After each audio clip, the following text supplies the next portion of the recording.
硕大饱满，刚采收的葡萄上头一层白色粉末。一般人怕农药总要洗干净，白茅台的果农却说不行。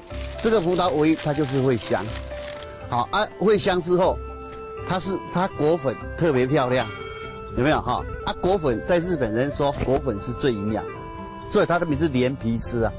敢吃葡萄不吐葡萄皮，因为把关严谨。新设白茅台是外销专区，日本人要求严格记录每个步骤，确保没有滥用农药。品质保证在论斤称两的水果销售上，也就是价格的保证。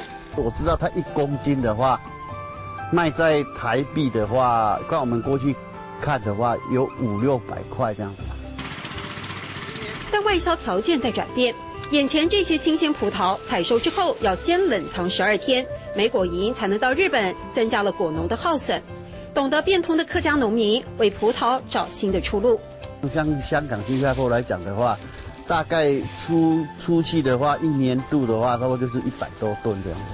外销品质的口碑也抓住台湾消费者，自己到产地找好货。忙着将葡萄分级再包装和时间赛跑，超商预购订单、包装出货要做到1日配，新鲜是卖点。小姐，你东河区的葡萄呀，送给你啊。暗用货，怎么好意思？老板说这个葡萄好吃，要送给我，对不对？所以这个算是特级的。特级的，对。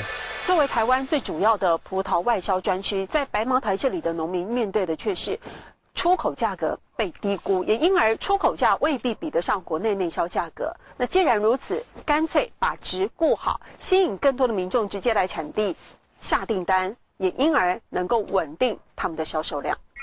要松本暗用后，要松本暗用后。